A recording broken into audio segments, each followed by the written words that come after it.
Hi friends, ఆది బ్లౌజ్లో front dots ఎలా కొలుసుకోవాలి, తర్వాత లైనింగ్ మీద మనం ఎలా తీసుకోవాలో చూపించబోతున్నాను. ఫస్ట్ మనం మిడిల్లో ఒక కుట్టు కుట్టుకుంటాం కదా కప్పు పొడవ కోసము.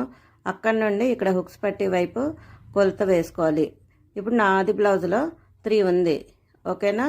3 తీసుకొని అక్కడ నుండి 1 ఇంచ్ కప్పు పొడవ కోసం పెట్టుకోవాలి డాట్స్, ఓకేనా. పెట్టుకొని మనం ఇంతకుముందే హుక్స్ పట్టి దగ్గర కొలత వేసుకుంటాం, తర్వాత నడుము దగ్గర కొలత వేసుకుంటాం కదా. దాన్ని ఈ విధంగా స్కేల్ సహాయంతో కలుపుకొని మళ్ళీ చిన్న షేప్ అనేది రౌండ్ అనేది వేసుకోవాలి. గీసుకున్నాక ఇప్పుడు కప్పు పొడవ కోసం ఒక 2.5 తీసుకోండి మిడిల్ డాట్ నుండి. తీసుకున్నాక ఆ 3 డాట్స్ని ఈ విధంగా కలిపేయండి. కలిపేశాక ఇప్పుడు హుక్స్ కాజా పట్టి ఉంటుంది కదా, అక్కడ నుండి టేప్ని ఈ విధంగా పెట్టుకొని మిడిల్కి ఫోల్డింగ్ చేయండి. ఫోల్డింగ్ చేసి అక్కడ ఒక మార్క్ చేసుకుని అక్కడ నుండి పొడవ అనేది 2.5 తీసుకొని ఆ విధంగా గీసేసుకోండి. తర్వాత చంక కింద 3.5 అలా పెట్టుకోండి. నచ్చితే ఒక లైక్ కామెంట్ చేయండి. Bye friends.